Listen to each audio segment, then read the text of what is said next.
आवाज साताराचा।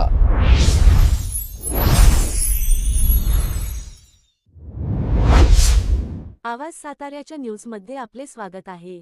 कटगुण येथे क्रांतिसूर्य महात्मा ज्योतिबा फुले यांची 199वी जयंती भावपूर्ण वातावरणात साजरी। समाजसुधारक, शिक्षणप्रणेते व स्त्रीशिक्षणाचे जनक म्हणून ओळखले जाणारे क्रांतिसूर्य महात्मा ज्योतिबा फुले यांच्या 199व्या जयंतीनिमित्त त्यांच्या पवित्र मूळ गावी कटगुण येथील महात्मा फुले स्मारक येथे रविवारी अत्यंत अभिमानाने व भावपूर्ण वातावरणात अभिवादन करण्यात आले। यावेळी सातारा जिल्हा परिषदेच्या अध्यक्षा डॉक्टर प्रियाताई महेश शिंदे यांच्या हस्ते महात्मा फुले यांच्या पुतळ्यास पुष्पहार अर्पण करून आदरांजली वाहण्यात आली। उपस्थित मान्यवरांनी फुले यांच्या समाजपरिवर्तनाच्या कार्याचा गौरव करत त्यांच्या विचारांचे महत्त्व अधोरेखित केले।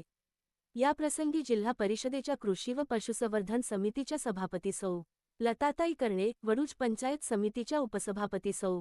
रेश्माताई शेडगे, पंचायत समिती सदस्य शशिकांत रोमन, भाजप तालुकाध्यक्ष शिवाजी शेडगे, नवनाथ वलेकर तसेच संबंधित अधिकारी व ग्रामस्थ मोठ्या संख्येने उपस्थित होते। कार्यक्रमादरम्यान महात्मा फुले यांच्या सामाजिक, शैक्षणिक व समतावादी विचारांचा वारसा पुढे नेण्याचा संकल्प उपस्थितांनी व्यक्त केला। कटगुण ग्रामस्थांनीही उत्स्फूर्त सहभाग। आवाज साताऱ्याच्या या चॅनेलला बातमी देण्यासाठी आजच संपर्क करा। संपर्कासाठी नंबर 90 96 68 29 29। आवाज साताऱ्याच्या या